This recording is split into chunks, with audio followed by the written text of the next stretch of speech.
Gravitation டாபிக்ல previous year questions பார்க்கலாம் பாருங்க. ஃபர்ஸ்ட் क्वेश्चन கெப்லர்ஸ் லாஸ்ல இருந்து பார்க்கலாம். The kinetic energies of a planet in an elliptical orbit about the sun at position A, B and C are Ka, Kb and Kc respectively. AC is the major axis and SB is the perpendicular to AC at the position of the sun. Yes, as shown in the figure. Then அப்படின்னு கேட்டிருக்காங்க. இப்போ point A, point B, point சின்னு கொடுத்துருக்காங்க. இப்போ வந்து kinetic energy at point வந்து கேஏன்னு சொல்லியிருக்காங்க, kinetic energy at point வந்து பி வந்து கேபின்னு சொல்லியிருக்காங்க, kinetic energy at point C வந்து கேசின்னு சொல்லியிருக்காங்க. இப்போ இந்த கேஏ, கேபி, கேசிக்கு என்ன ரிலேஷன் இருக்கும் அப்படின்றத கேட்டிருக்காங்க. ஸோ நமக்கு என்ன ஃபார்முலா தெரியும்னா, கைனடிக் எனர்ஜிக்கு என்ன ஃபார்முலா தெரியும்? Kinetic energy equal to ½ into M into V square. இப்போ இந்த பிளானட் வந்து இந்த சன் ஆர்பிட்ல சுத்திட்டு இருக்கும்போது இந்த மாஸ் வந்து கான்ஸ்டன்ட், ஆஃபும் constant. So kinetic energy directly proportional to velocity square அப்படின்னு வந்திருக்கும். ஒரு பிளானட் வந்து சன்னை சுத்திட்டு இருக்கும்போது பாத்தீங்கன்னா ஃபோர்ஸ் வந்து எக்ஸர்டட் பை தி சன் வந்து இருக்கு இல்லைங்களா, எல்லாம் the line joining planet and sun இந்த டைரக்ஷன்ல ஃபோர்ஸ் ஆக்ட் ஆகுது. பொசிஷன் வெக்டரும் அதே டைரக்ஷன்ல தான் இருக்கும். Angle between force and position vector வந்து எவ்வளவு வருது பாத்தீங்கன்னா, ஃபோர்ஸ் அண்ட் பொசிஷன் வெக்டார் வந்து 0 வந்திருக்கு. டார்க்கு என்னப்பா ஃபார்முலா? டார்க் வந்து F(r sin θ). இங்க θ 0 வரதுனால sin θ 0, so that torque 0. Torque 0னா angular momentum 0. ஏன் angular momentum 0னா torque equal to rate of change of angular momentum தெரியும். external torque acts on the system வந்து 0 வரதுனால angular momentum வந்து constant வந்திருக்கு. So according to conservation of angular momentum எடுத்தோம்னா angular momentum constant னு எடுத்துக்கலாம். angular momentum constant எடுத்தீங்கன்னா angular momentum என்ன ஃபார்முலா? ஜெனரலா mvr அப்படின்னு அஸ்யூம் பண்ணீங்கன்னா that is equal to constant. So இப்போ மாஸ் கான்ஸ்டன்ட் வரும், அதனால v into r equal to constant னு எடுத்துக்கலாம். ஓகேங்களா? அப்படின்னா என்ன வருது? வரும் v is inversely proportional to r னு வந்திருக்கு. ஓகேங்களா? velocity inversely proportional to r னு வந்திருக்கு. அப்போ r ம் velocity inversely proportional இருக்குன்னு தெரிஞ்சு போச்சு உங்களுக்கு. இப்போ பாயிண்ட் A தான் near to the sun, point C வந்து far from the sun. அப்படின்னா பொசிஷன் ஆஃப் A வந்து less than position of B, position of B less than position of C. Distance of planet from the sun வந்து A ல இருக்கும்போது மினிமமா இருக்கும், B ல இருக்கும்போது கொஞ்சம் அதிகமா இருக்கும், C ல இருக்கும்போது இன்னும் அதிகமா இருக்கு. velocity and distance எப்படி ரிலேட் ஆயிருக்கு? இன்வெர்ஸ்லி ப்ரொபோர்ஷனல் தானே. அதனால velocity at A என்ன வந்துரும்? greater than velocity at B, velocity at B greater than velocity at C. Kinetic energy already directly proportional velocity square தெரியும்.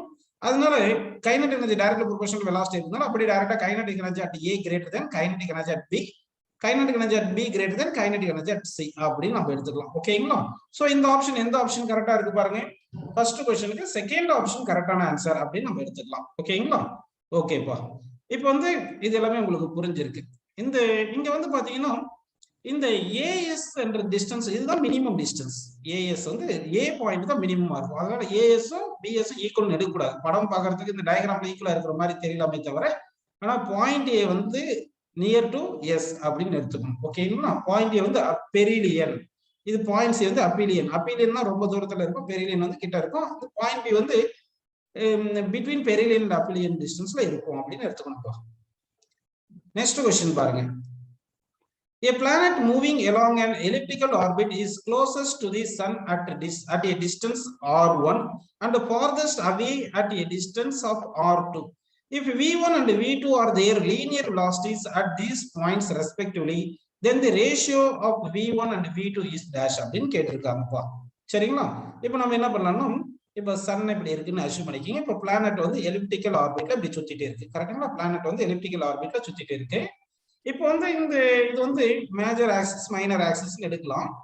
இப்போ வந்து நம்ம என்ன பண்ணோம்னா, இதுல பாயிண்ட் A எடுத்திருக்கு பாருங்க. இந்த பாயிண்ட் A வந்து நியர் டு சன் வச்சுங்க, பாயிண்ட் B வந்து ஃபார் ஃப்ரம் தி சன் வச்சுங்க. சன்ல இருந்து B என்ற டிஸ்டன்ஸ் வந்து என்ன எடுத்துக்கலாம்? r2 எடுத்துங்க. சன்ல இருந்து பாயிண்ட் A வந்து r1 டிஸ்டன்ஸ் எடுத்துங்க. r1 அதாவது A பாயிண்ட்ல இருக்கும்போது வெலாசிட்டி v1, பாயிண்ட் B ல இருக்கும்போது வெலாசிட்டி v2 அப்படின்னு எடுத்துக்கலாம். இங்க ஆங்கிள் வந்து 90 டிகிரி வர மாதிரி இருக்கு. ஓகேங்களா? சோ உங்களுக்கு ஆல்ரெடி வந்து ஒரு பிளானட் வந்து சன்னை சுத்திட்டு இருந்துச்சுன்னா angular momentum constant in given ஆர்பிட்னு தெரியும். அப்படின்னா angular momentum at point A கூட angular momentum at point B தெரியும். angular momentum at point A என்ன வரும் சொல்லுங்க? m into v1 r1 that is equal to angular momentum at point B என்ன வரும்?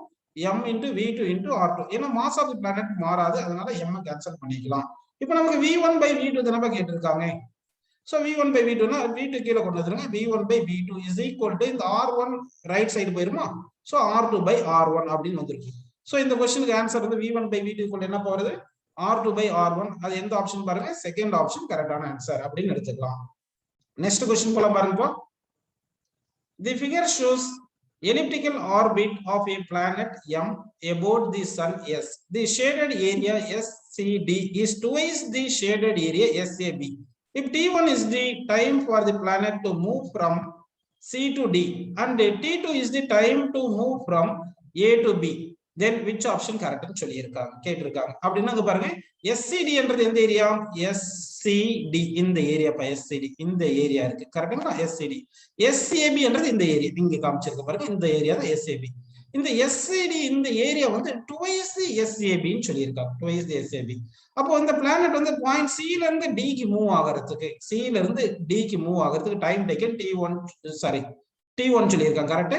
அடுத்து A ல இருந்து B க்கு மூவ் ஆகிறது, A to B மூவ் ஆகிற டைம் T2 சொல்லியிருக்காங்க. ஓகேங்களா, சோ இந்த கான்செப்ட் யூஸ் பண்ணி இப்போ நம்ம ரிலேஷன் கண்டுபிடிக்கணும்.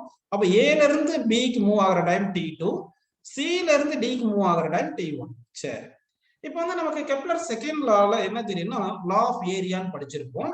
அதாவது ஏரியல் வெலாசிட்டி கான்ஸ்டன்ட் படிச்சிருப்போம். Areal velocity second according to Kepler second லால என்னது, areal velocity is equal to கான்ஸ்டன்ட்னு படிச்சிருக்கோம் கரெக்ட்டுங்களா.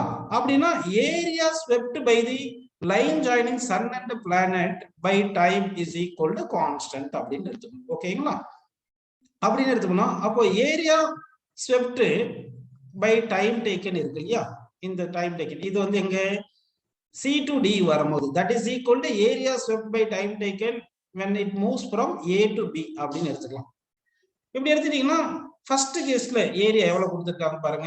ஃபர்ஸ்ட் கேஸ்ல ஏரியா வந்து எவ்வளவுப்பா, இந்த ஏரியா வந்து C to D. அப்போ ஏரியா வந்து C to D போட்டு டைம் டேக்கன் ஃபர்ஸ்ட் கேஸ்ல எவ்வளவு T1 னு கொடுத்திருக்காங்க, அத T1 னு போட்டுங்க.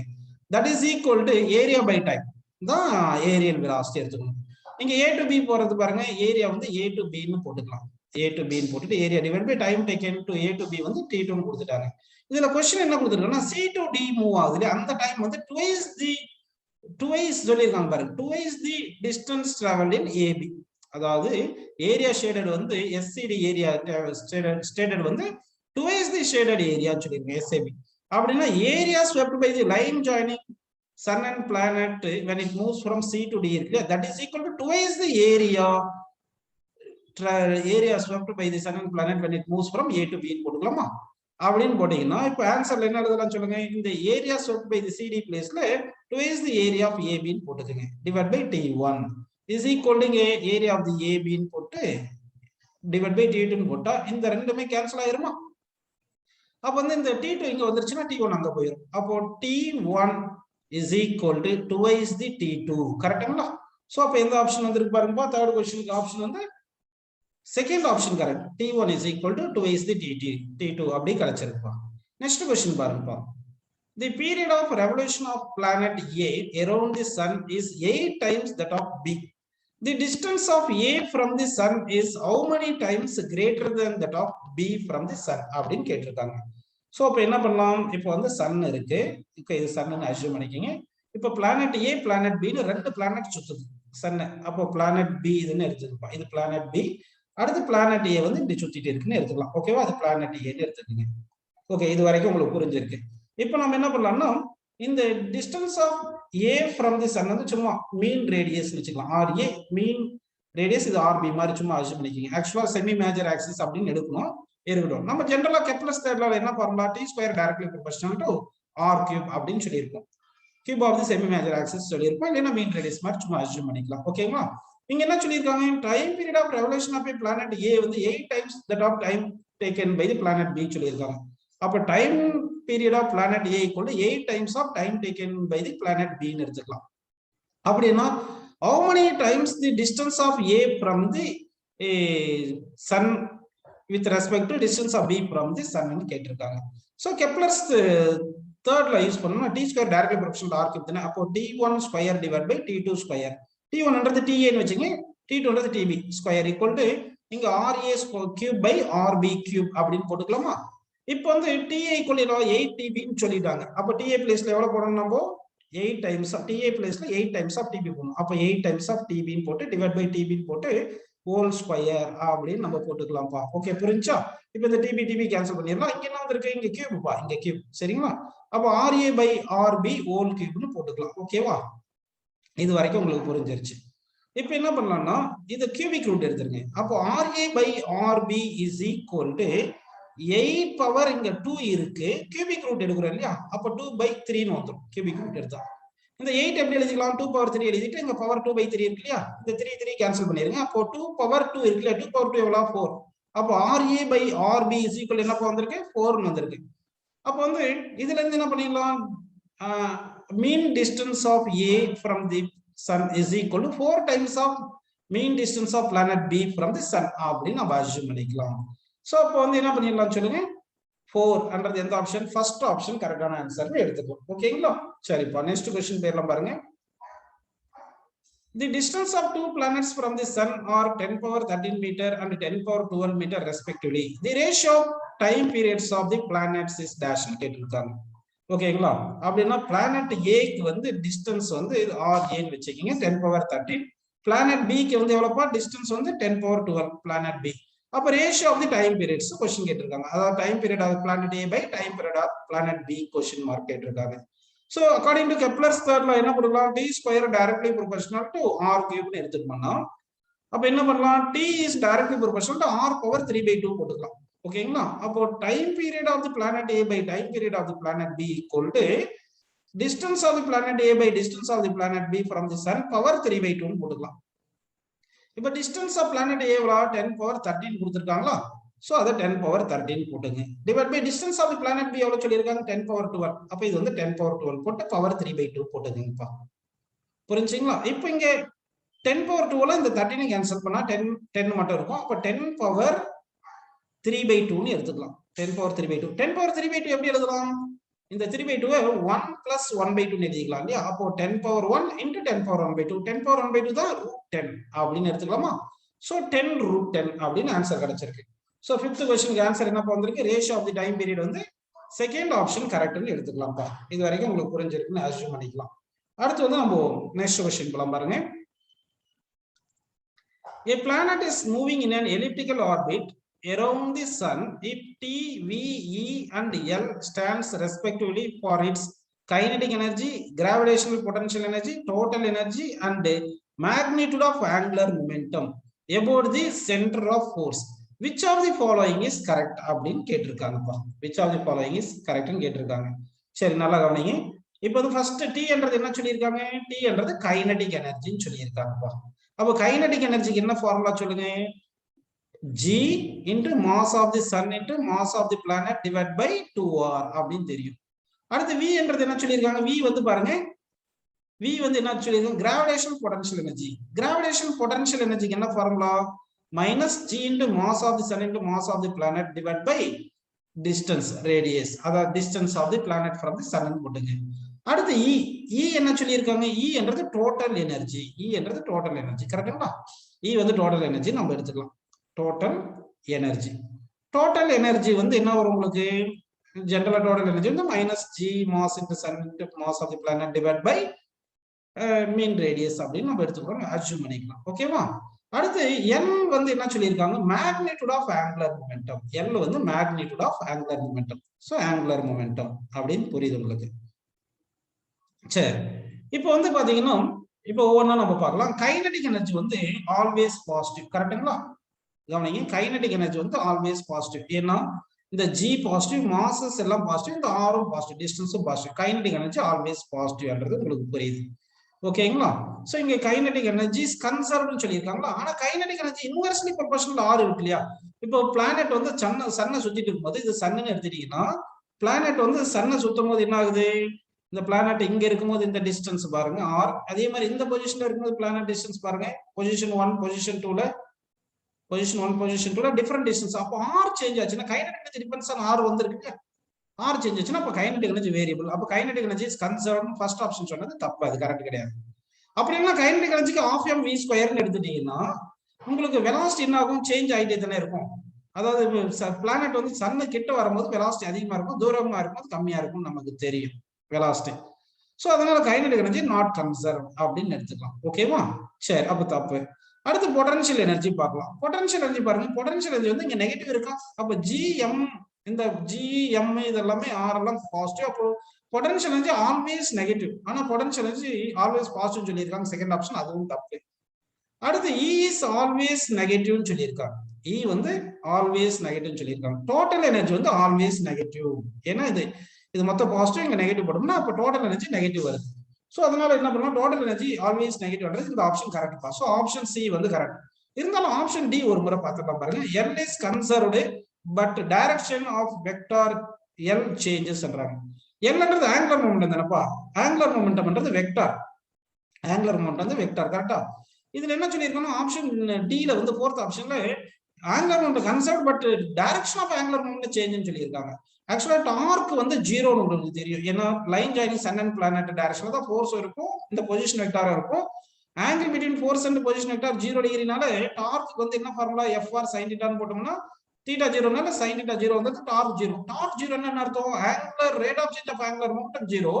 அப்ப ஆங்குலர் மொமெண்டம் வந்து கான்ஸ்டன்ட். ஆங்குலர் மொமெண்டம் கான்ஸ்டன்ட் என்ன அர்த்தம், மேக்னிட்யூட் டைரக்ஷன் ரெண்டுமே கான்ஸ்டன்ட்னு அர்த்தம். அதாவது ஒரு வெக்டார் வந்து கான்ஸ்டன்ட்னா மேக்னிட்யூடும் கான்ஸ்டன்டா இருக்கும், டைரக்ஷனும் கான்ஸ்டன்டா இருக்கும், சரிங்களா. அப்படின்னா இந்த கேஸ்ல வந்து planet revolves around the sun இருக்கும்போது ஆங்குலர் மொமெண்டம் கான்ஸ்டன்ட்னா போத் மேக்னிட்யூட் அண்ட் டைரக்ஷன் ரெண்டுமே கான்ஸ்டன்டா இருக்கும். ஆனா ஆப்ஷன் 4ல என்ன சொல்லியிருக்காங்க, direction of angular momentum change சொல்லியிருக்காங்க இல்லையா, அதனால ஆப்ஷன் 4 ராங் அப்படின்னு எடுத்துக்கலாம். Angular momentum conserved both magnitude and direction are constant அப்படின்னு சொல்லி இருக்கணும், சரிங்களா. எனிவே நமக்கு டோட்டல் எனர்ஜி வந்து நெகட்டிவ்னு தெரியும், அதனால ஆப்ஷன் சி வந்து கரெக்டான ஆன்சர் அப்படின்னு நம்ம எடுத்துக்கலாம்ப்பா. நெக்ஸ்ட் क्वेश्चन போலாம் பாருங்க. The largest and the shortest distance of the earth from the sun are r1 and r2. Its distance from the sun when it is at the perpendicular to the major axis of the orbit drawn from the sun is dash ன்னு கேட்டிருக்காங்க.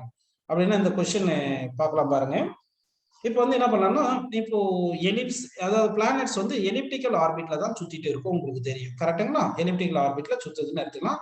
Elliptical ஆர்பிட்டுக்கு என்ன பண்றோம், ஒரு major ஆக்சிஸ்னு ஒண்ணு இருக்கும், அடுத்து ஒரு minor ஆக்சிஸ்னு ஒண்ணு இருக்கும். மேஜர் ஆக்சிஸ் மைனர் ஆக்சிஸ் ரெண்டு ஆக்சிஸ் இருக்கு. இப்போ வந்து இதுக்கு எலிப்ஸ்க்கு வந்து ரெண்டு ஃபோக்கஸ் இருக்கு, ஒரு ஃபோக்கஸ்ல தான் சன் இருக்கும், ஸோ இந்த ஷார்டர் டிஸ்டன்ஸ் பாத்தீங்கன்னா பிளானட் வரும்போது இந்த பாயிண்ட் ஏன்னு எடுத்துக்கலாம், இந்த டிஸ்டன்ஸ் ஆர்னு வச்சுங்க. லாங்கர் டிஸ்டன்ஸ் ஆனது பாயிண்ட் பி எடுத்துங்க, இந்த டிஸ்டன்ஸ் வந்து சன்ல இருந்து இது r2ன்னு எடுத்துக்கலாம். இந்த செமி மைனர் ஆக்சிஸ் இருக்குல்ல, இந்த டிஸ்டன்ஸ் தான் perpendicular to the major axis, இது சும்மா கேபிட்டல் ஆர்னு எடுத்துக்கலாம். இங்க என்ன கேட்டிருக்காங்க, when it is perpendicular to the major axis of the orbit drawn from the sun கேட்டிருக்காங்க, அப்படின்னா இந்த கேபிட்டல் ஆர் தான் கேட்டிருக்காங்க, செமி மைனர் ஆக்சிஸ் தான் கேட்டிருக்காங்க.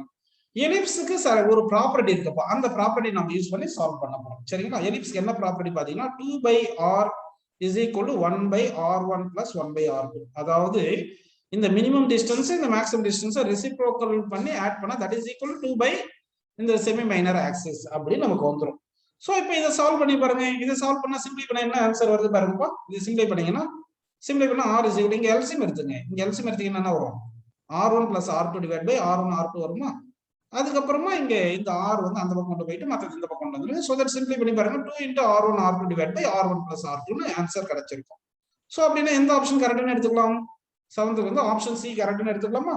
ஓகேப்பா, ஆப்ஷன் சி கரெக்ட்னு எடுத்துக்கலாம்ப்பா. நெக்ஸ்ட் क्वेश्चन பாருங்கப்பா. யுனிவர்சல் ஆஃப் கிராவிடேஷன், அதாவது நியூட்டன்ஸ் யுனிவர்சல் ஆஃப் கிராவிடேஷன்ல இருந்து இந்த கான்செப்ட்ல இருந்து क्वेश्चंस பார்க்கலாம். Two astronauts are floating in gravitational free space after having lost contact with their spaceship. The two will அப்படின்னு கேட்டிருக்காங்க. அதாவது ரெண்டு ஆஸ்ட்ரோநாட் ஸ்பேஸ் ஷிப்ல போயிட்டு இருக்காங்க, கிராவிட்டி ஃப்ரீ ஸ்பேஸ்ல போயிட்டு இருக்காங்க. போகும்போது ஸ்பேஸ் ஷிப்ல இருந்து அவங்க ரெண்டு பேரும் வெளியே வந்துட்டாங்க. அதான் சொல்லியிருக்காங்க, lost contact with their space ship. அப்படி இருந்தா என்ன ஆகும் அப்படின்னு கேட்கறாங்க. ஆனா கிராவிடேஷனல் ஃப்ரீ ஸ்பேஸ் அப்படின்னு அர்ஜும் பண்ணிக்கிங்க. சோ இந்த ஆப்ஷன்ல 4 ஆப்ஷன் கொடுத்திருக்காங்க. என்னென்ன option, move towards each other, move away from each other, will become stationary, keep floating at the same distance between them அப்படின்னு சொல்லி இருக்காங்கப்பா. சோ இப்போ என்ன பண்ணணும்னா, ரெண்டு ஆஸ்ட்ரோநாட்ஸ் இருக்காங்க. இவர் ஃபர்ஸ்ட் ஆஸ்ட்ரோநாட் இவருன்னு அர்ஜும் பண்ணிக்கிங்க, செகண்ட் ஆஸ்ட்ரோநாட் இவருன்னு அர்ஜும் பண்ணிக்கிங்க. இந்த ஃபர்ஸ்ட் ஆஸ்ட்ரோநாட்டுக்கு மாஸ் இருக்கும், இது m1 எடுத்துங்க. செகண்ட் ஆஸ்ட்ரோநாட்டுக்கு மாஸ் m2 இருக்கும். நீங்க கிராவிட்டி ஃப்ரீ ஸ்பேஸ்ல இருந்தாலும் இந்த ரெண்டு ஆஸ்ட்ரோநாட்டுக்கு மாசஸ் இருக்குல்லப்பா, அந்த மாசஸ்னால பிட்வீன் தெம் நியூட்டன்ஸ், அதாவது கிராவிடேஷனல் ஃபோர்ஸ் ஆஃப் அட்ராக்ஷன் இருக்கும். ரெண்டு மாசஸ் இருந்துச்சுன்னா கிராவிடேஷனல் ஃபோர்ஸ் ஆஃப் அட்ராக்ஷன் என்னது, F = gm1 m2 by r2 தெரியும் இல்லையா. அப்போ இந்த ஃபர்ஸ்ட் ஆஸ்ட்ரோனட்டுடைய மாசம் செகண்ட் ஆஸ்ட்ரோனட் மாசம் இந்த 2 மாசம் இருக்கு இல்லையா, இந்த மாசனால ஃபர்ஸ்ட் ஆஸ்ட்ரோனட் செகண்ட் ஆஸ்ட்ரோனட்டை அட்ராக்ட் பண்ணியிருப்பார் ஃபோர்ஸ்ல. அப்படிதானப்போ அதே மாதிரி செகண்ட் ஆஸ்ட்ரோனட் ஃபர்ஸ்ட் ஆஸ்ட்ரோனட்டை வித் ஃபோர்ஸ் அட்ராக்ட் பண்ணியிருப்பாங்க. ஏன்னா gravitational force between these astronauts இருக்கும். ஏன்னா ஆஸ்ட்ரோனட்ஸ்க்கு மாஸ் இருக்கு. சோ இந்த ஃபோர்ஸ் வந்து gravitational force. Gravitational force always attractional force, attractive force தானே. அப்ப gravitational force always attractive force என்ன ஆயிருக்கும், இந்த ஃபர்ஸ்ட் பர்சன் மேல ஆக்ட் ஆகிற ஃபோர்ஸ் வந்து டுவர்ட்ஸ் செகண்ட் பர்சன் மூவ் ஆவாங்க. செகண்ட் பர்சன் மேல ஆக்ட் ஆகிற ஃபோர்ஸ் டுவர்ட்ஸ் ஃபர்ஸ்ட் பர்சன் இப்படி மூவ் ஆவாங்க. அப்படி மூவ் ஆனா என்ன ஆவாங்க, they both move towards each other வந்துரும். சரிங்களா? அப்ப இந்த क्वेश्चनக்கு ஆன்சர் வந்து both of them move towards each other due to gravitational force between them அப்படின்னு எடுத்துக்கலாம். ஏன்னா ஆஸ்ட்ரோனட்ஸ்க்கு மாஸ் இருக்கு அப்படின்னு நம்ம எடுத்துக்கலாம்ப்பா. So first option correct. Okay, next question பாருங்க. Kepler's third law states that square of period of revolution of a planet around the sun is proportional to third power of average distance or between sun and planet. இது எல்லாருக்குமே நமக்கு தெரியும். அதாவது square of time period is equal to some constant into cube of the average distance அப்படின்னு எடுத்திருக்கோம். where k is a constant. If the masses of sun and planet are capital M and small m respectively, then as per Newton's law of gravitation, force of attraction between them is F equal to Gm1 m2 by r square. அதாவது இந்த Kepler's third law t square directly proportional r cube வரணும்னா gravitational force வந்து எப்படி இருக்கணும், F equal to Gm1 m2 by r square இந்த ஃபார்ம்ல இருக்கணும். சரிங்களா? அப்படின்னு சொல்லி இருக்காங்க. Here capital G is gravitational constant. The relation between capital G and K is described as கேட்டிருக்காங்க. அப்படின்னா இந்த கேபிட்டல் ஜிக்கும் இந்த கான்ஸ்டன்ட் இருக்குல்ல, இந்த K கான்ஸ்டன்ட்டுக்கும் இந்த கேபிட்டல் ஜிக்கும் ரிலேஷன் கண்டுபிடிக்கணும். சரிங்களா? சரி, இது எப்படி சால்வ் பண்றது பாருங்க. இப்போ நம்ம என்ன பண்ணலாம், சன் இருக்குன்னு அஸ்யூம் பண்ணிக்கலாம். இந்த பிளானட் இருக்கு. ஆக்சுவலா பிளானட் வந்து அரௌண்ட் சன் எலிப்டிக்கல் ஆர்பிட்ல போகும். இருந்தாலும் இங்க ஆவரேஜ் டிஸ்டன்ஸ்னு ஒன்று கொடுத்துருக்காங்க இல்லையா, ஆர்னு. இந்த ஆவரேஜ் டிஸ்டன்ஸ்ல இந்த பிளானட் சர்க்குலர் ஆர்பிட்ல போற மாதிரி நம்ம அஸ்யூம் பண்ணிக்கலாம். இப்படி சர்க்குலர் ஆர்பிட்ல போற மாதிரி எடுத்துக்கலாம். புரியுதுங்களா உங்களுக்கு? ஓகே, புரிஞ்சுன்னு அஸ்யூம் பண்ணிக்கலாம். இப்போ வந்து இந்த பிளானட்டும் சன்னும் இந்த கனெக்ட் பண்ற இந்த டிஸ்டன்ஸ் தான் ஆர்னு எடுத்துக்கிறோம். மீன் ரேடியஸ் இல்லைன்னா average distance between sun and planet எடுத்துங்க. இப்போ இந்த சன் என்ன பண்ணும் சொல்லுங்கப்பா, ஃபோர்ஸ் எக்ஸர்ட் பண்ணும் பிளானட் மேல. இந்த ஃபோர்ஸ் வந்து கிராவிடேஷனல் ஃபோர்ஸ். இந்த gravitational force used for the sun வந்து என்னது, சென்ட்ரிபியூட்டல் ஃபோர்ஸா யூஸ் ஆயிருப்பா. சென்ட்ரிபியூட்டல் ஃபோர்ஸா இருக்கும். அப்போ கிராவிடேஷனல் ஃபோர்ஸ் ப்ரொவைட்ஸ் பிட்வீன், அதாவது gravitational force between sun and planet used for centrifugal ஃபோர்ஸ்னு எடுத்துக்கங்க. இது புரிஞ்சிருச்சு. இப்போ கிராவிடேஷனல் ஃபோர்ஸ் என்ன பண்ணலாம், G into mass of the sun into mass of the planet divided by r square is equal to centrifugal force என்ன வரும், mass of the planet into v square divide by r ன்னு வந்திருக்கு. இது வரைக்கும் உங்களுக்கு புரிஞ்சிருச்சு. இப்போ நாம என்ன பண்ணலாம், இப்போ என்ன பண்ணலாம்னு பாத்தீங்கன்னா இந்த ஸ்மால் r ஃபர்ஸ்ட் ஒரு முறை இந்த r கேன்சல் பண்ணிருங்க, இந்த m கேன்சல் பண்ணிடலாம். அடுத்து இந்த வெலாசிட்டிக்கு என்ன ஃபார்முலா யூஸ் பண்ணலாம். இந்த வெலாசிட்டி பாத்தீங்கன்னா velocity equal to distance travel by time taken. Distance வந்து ஒரு சர்க்கம்ஃபரன்ஸ் டிஸ்டன்ஸ், ஒரு ரொட்டேஷன் டிஸ்டன்ஸ் டிராவல் பண்ணிச்சுன்னா 2πr, அது டைம் டேக்கன் வந்து capital T, time period T ன்னு எடுத்துக்கலாம். சோ இந்த வேல்யூஸை சப்ஸ்டிட் பண்ணுங்க. இந்த வெலாசிட்டி பிளேஸ்ல இங்க சப்ஸ்டிட் பண்ணுங்கப்பா. சப்ஸ்டிட் பண்ணா இந்த Gm இருக்கு, தட் இஸ் ஈக்குவல் டு இங்க கீழே வந்து ஒரு r இருக்கா, கீழே ஒரு r வச்சுங்க. இங்க v ஸ்கொயர் பிளேஸ்ல 2πr by t ஹோல் ஸ்கொயர்னு போட்டுக்கங்க. அப்படி போட்டீங்கன்னா இந்த 2 ஸ்கொயர் வந்து 4 ன்னு போட்டுங்க, f 5 ஸ்கொயர் π ஸ்கொயர் போட்டுங்க. இங்க ஒரு r ஸ்கொயர் வரும், இங்கிட்டு ஒரு r இருக்குல, இந்த r இந்த பக்கம் வந்துச்சுன்னா மொத்தமா r கியூபா மாறிடும். டிவைட் பை இங்க t ஸ்கொயர், இங்க பவர் 2 இருக்கு, t ஸ்கொயர் இருக்கு. இந்த லெஃப்ட் சைடுல g into m ன்னு இருக்கு. கரெக்ட்டுங்களா? சரிப்பா. இப்போ நம்ம என்ன பண்ணலாம் பாருங்க. இந்த t square is equal to இந்த 4π ஸ்கொயர் gm கீழே கொண்டு வந்து gm கொண்டு வந்து இங்க r கியூப்னு போட்டுக்கங்க. போட்டுக்கிட்டீங்களா? இப்போ வந்து நல்லா கவனிங்க. இப்போ வந்து என்ன பண்ண போறோம் பாருங்க. இந்த ஈக்குவேஷன் கொடுத்துருக்காங்க இல்லையா, அதாவது எந்த ஈக்குவேஷன், கெப்லர்ஸ் தேர்ட் லால t square equal to kr cube கொடுத்துருக்காங்க இல்லையா. கோஎஃபிஷியன்ட் ஆஃப் r கியூப் தான் k, coefficient of r cube தான் k. அது எழுதிங்க, t square equal to kr கியூப்னு இருக்கா அப்படின்னு இருக்கு கெப்லர்ஸ் தேர்ட் லால இருந்து. இப்போ இந்த கோஎஃபிஷியன்ட் ஆஃப் kவும் இந்த k coefficient of r cube இந்த ஈக்குவேஷன்ல coefficient of r cube equal வரும். அப்படின்னா k இஸ் ஈக்குவல் என்ன வருது, 4π ஸ்கொயர் gm ன்னு வந்துருச்சு. கரெக்ட்டா? அப்ப k இஸ் ஈக்குவல் என்ன எழுதிக்கலாம் சொல்லுங்க, 4π ஸ்கொயர் பை gm ன்னு எழுதிட்டோம். அதாவது அவங்க கெப்லர்ஸ் தேர்ட் லா கொடுத்தாங்க அந்த ஈக்குவேஷன் 2 ன்னு வெச்சிங்க. சும்மா நம்ம டெரைவ் பண்ண ஈக்குவேஷன் 1 ன்னு வெச்சிட்டு ஈக்குவேஷன் 1 and 2 சால்வ் பண்ணுங்க. சால்வ் பண்ணா அப்ப k equal to 4π square by gm வந்திருக்கும். ஓகே, இந்த gm right side left side கொண்டு போயிருங்க. அப்போ gm into k is equal என்ன வந்திருக்கு, 4π ஸ்கொயர் ன்னு வந்திருக்கா. அப்போ g என்றது யுனிவர்சல் கிராவிடேஷன் கான்ஸ்டன்ட், m என்றது mass of the sun, k வந்து இந்த ஃபார்முலால கொடுத்த கான்ஸ்டன்ட், கெப்லர்ஸ் தேர்ட்லால 4π² எல்லாம் இது கான்ஸ்டன்ட் தெரியும். சோ இந்த ரிலேஷன் இருக்கிற மாதிரி எந்த ஆப்ஷன் வந்திருக்கு பாருங்க, gmk = 4π², fourth ஆப்ஷன் வந்திருக்குப்பா. So that fourth option is the correct answer அப்படின்னு நம்ம எடுத்துக்கலாம். நெக்ஸ்ட் क्वेश्चन பாருங்க. Next question, dependence of intensity of gravitational field E of earth with distance r from the center of the earth is correctly represented by. அதாவது gravitational ஃபீல்டுக்கும் டிஸ்டன்ஸுக்கும் graph வரைய சொல்லியிருக்காங்க. அப்ப எந்த graph வரும் அப்படின்னு நம்ம பார்க்கணும். சரி, அப்படி பாத்தீங்கன்னா இப்போ வந்து எர்த்னு எடுத்துக்கலாம். எர்த்ன்றது சாலிட் பாடின்னு அஸ்யூம் பண்ணிக்கிங்க. இந்த எர்த்துக்கு வந்து ரேடியஸ் வந்து கேபிட்டல் ஆர்னு எடுத்துக்கலாம். ஓகேவா? சரி, இப்போ வந்து நம்ம என்ன பண்ணலாம்னா நல்லா கவனிங்க. எலக்ட்ரிக் ஃபீல்ட் கிராவிடேஷனல் ஃபீல்ட் இருக்கு இல்லையா, இந்த பாயிண்ட் பி வந்து இன்சைட் தி எர்த் இருந்துச்சுன்னா இந்த டிஸ்டன்ஸ் வந்து ஸ்மால் ஆர் போட்டுக்கலாம். அப்போ ஃபீல்ட் இன்டென்சிட்டி இன்சைட் தி பிளானட்டுக்கு என்ன ஃபார்முலா பாத்தீங்கன்னா gm/r³ into small r அப்படின்னு உங்களுக்கு தெரியும். அப்போ field intensity inside the planet வந்து டைரக்ட்லி ப்ரொபோர்ஷனல் டு r அப்படின்னா ஸ்ட்ரைட் லைன் வரணும் இன்சைட் வரைக்கும். சரிங்களா? அவுட் சைடு போகும்போது இங்க அவுட் சைடு வந்துடும். இந்த டிஸ்டன்ஸ் வந்து சென்டர் ஆஃப் தி எர்த்ல இருந்து அவுட் சைடு, இந்த பாயிண்ட் பி அவுட் சைடு வந்துச்சுன்னு வச்சுங்க, இந்த ஸ்மால் ஆர் வந்து கிரேட்டர் தென் கேபிட்டல் ஆர், அதாவது கேபிட்டல் ஆர்ன்றது ரேடியஸ் ஆஃப் தி எர்த். சரிங்களா? எலக்ட்ரிக் ஃபீல்ட் இன்சைட்ன்றது என்ன பண்ணும், இன்சைடு இருக்கும்போது இந்த ஸ்மால் ஆர் வந்து லெஸ் தென் கேபிட்டல் ஆர் இருக்கும். சரி, இப்போ அவுட் சைடு வரும்போது என்ன வருது, small R greater than capital R வருது. அதுக்கு என்ன ஃபார்முலா பாத்தீங்கன்னா எலக்ட்ரிக் ஃபீல்ட் அவுட் சைடு வந்து gm/r² அப்படின்னு வந்திருக்கும் ஃபார்முலா. அப்படின்னா அவுட் சைடுக்கு எலக்ட்ரிக் ஃபீல்டு வந்து இன்வெர்ஸ்லி ப்ரொபோர்ஷனல் டு r² வந்திருக்கு. ஓகே, இது வரைக்கும் உங்களுக்கு புரிஞ்சிருச்சு. சரி, அடுத்து வந்து பாத்தீங்கன்னா இந்த பிளானட் வந்து ஃபீல்டு ப்ரொடியூஸ் பண்றது எப்படி இருக்கும்னா டுவர்ட்ஸ் சென்டர் இருக்கும்பா. ஃபீல்டு ப்ரொடியூஸ் பண்றது டுவர்ட்ஸ் சென்டரா இருக்கும். நல்லா புரிஞ்சுக்கிங்க. இப்போ வந்து இது பிளானட்னு எடுத்துக்கிறீங்க, இது பிளானட் எடுத்துட்டீங்க, இதுக்கு ரேடியஸ் கேபிட்டல் ஆர் எடுத்துக்கிறீங்க. இப்போ வந்து என்ன பண்றேன்னா ஃபீல்டு அட் ஏ பாயிண்ட் எந்த டைரக்ஷன்ல இருக்கும், அதாவது பாயிண்ட் அவுட் சைடா இருந்தாலும் சரி இன்சைடு இருந்தாலும் டுவர்ட்ஸ் சென்டர் தான் ஃபீல்டு இருக்கும். ஃபீல்டு வந்து எப்படி பாருங்க டுவர்ட்ஸ் சென்டர் இருக்கும். ஆனா இந்த டிஸ்டன்ஸ் எப்படி மெஷர் பண்றோம் நம்ம, இந்த டிஸ்டன்ஸ் மெஷர் பண்ணும்போது எப்படி பண்றோம், இந்த பாயிண்ட் பி என்றது சென்டர்ல இருந்து மெஷர் பண்ணும்போது ஆர் வந்து அவே ஃப்ரம் சென்டர் மெஷர் பண்றோம். அப்படின்னா இந்த ஆர் வந்து பாசிட்டிவ்னு எடுத்தீங்கன்னா இந்த ஃபீல்ட் இன்டென்சிட்டி நெகட்டிவ்னு எடுக்கும். சோ அப்படி பார்க்கும்போது நம்ம கிராஃப் வரையும் போது நமக்கு வந்து ஃபீல்ட் இன்டென்சிட்டி நெகட்டிவ்ல வரணும், ஏன்னா டுவர்ட்ஸ் சென்டர் இருக்கு. அப்போ நெகட்டிவ் எக்ஸ் ஆக்சிஸ்ல இருக்கிற மாதிரி கூட அஸ்யூம் பண்ணிக்கலாம். ஆர் வந்து பாசிட்டிவ் எக்ஸ் ஆக்சிஸ்ல இருக்கிற மாதிரி அஸ்யூம் பண்ணிக்கலாம். அப்போ அந்த ஃபீல்ட் இன்டென்சிட்டி வந்து நெகட்டிவ் வரணும், ஆர் வந்து பாசிட்டிவ் வரணும்.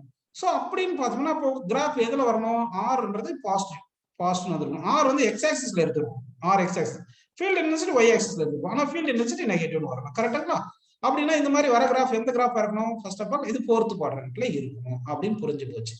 அப்போ ஃபோர்த் குவாட்ரண்ட்ல இருக்கணும்னா இந்த ஃபர்ஸ்ட் செகண்ட் கிராஃபும் இந்த ஃபோர்த் கிராஃபும் வரக்கூடாது.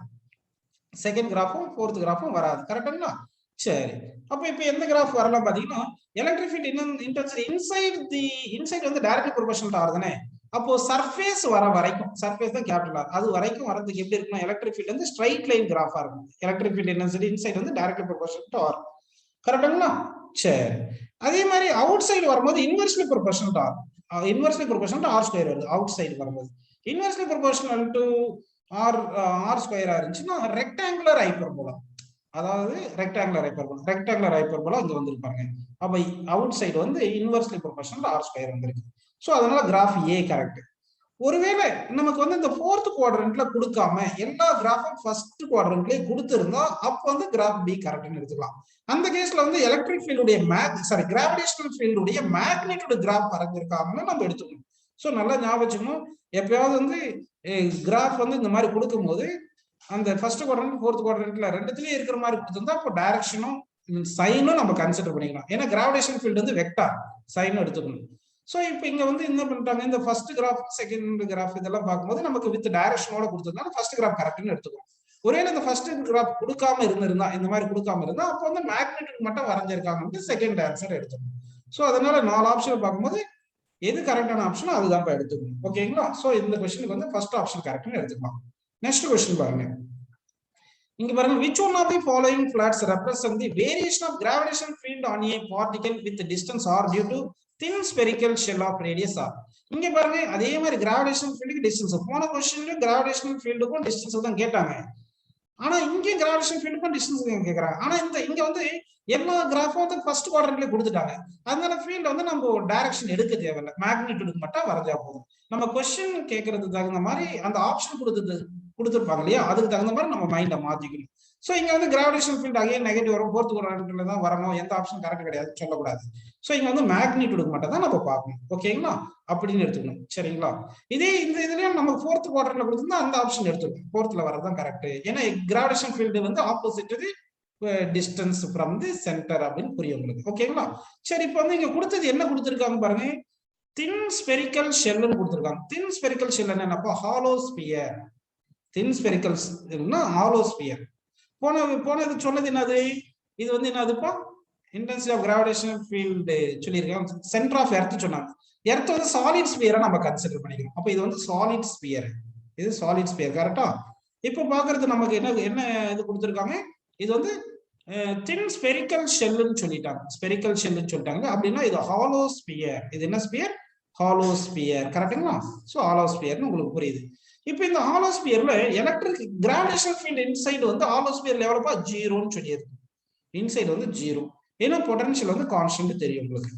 அவுட் சைடு வந்து என்ன வரும்னு சொல்லுங்க, electric gravitational field out side வந்து என்ன வரும்னு சொல்லுங்க, gm/r³ எடுத்துக்கணும், சாரி r² எடுத்துக்கணும். இதுதான் ஃபார்முலா. சரி ஓகே, புரியுது உங்களுக்கு.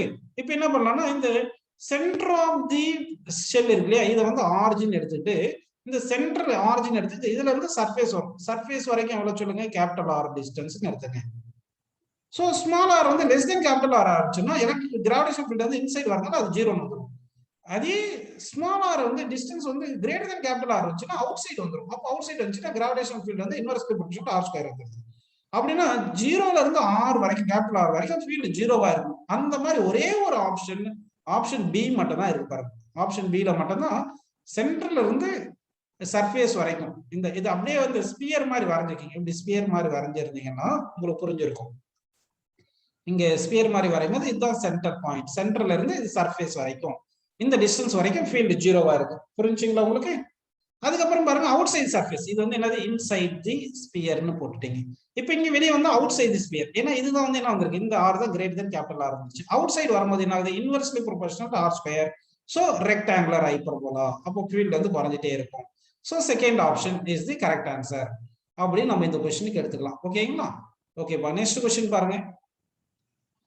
Two spheres of mass m and M are situated in air and the gravitational force between them is F. The space around the masses is now filled with a liquid of specific gravity 3. The gravitational force will now become dash அப்படின்னு சொல்லியிருக்காங்க. அதாவது இப்போ என்ன சொல்லியிருக்காங்க, ரெண்டு mass எடுத்துட்டாங்க, இது small m இது கேபிட்டல் M சொல்லிட்டாங்க. இது ரெண்டுத்துக்குமே டிஸ்டன்ஸ் பிட்வீன் them என்ன சொல்லியிருக்காங்கப்பா, இந்த டிஸ்டன்ஸ் என்ன சொல்லியிருக்காங்க,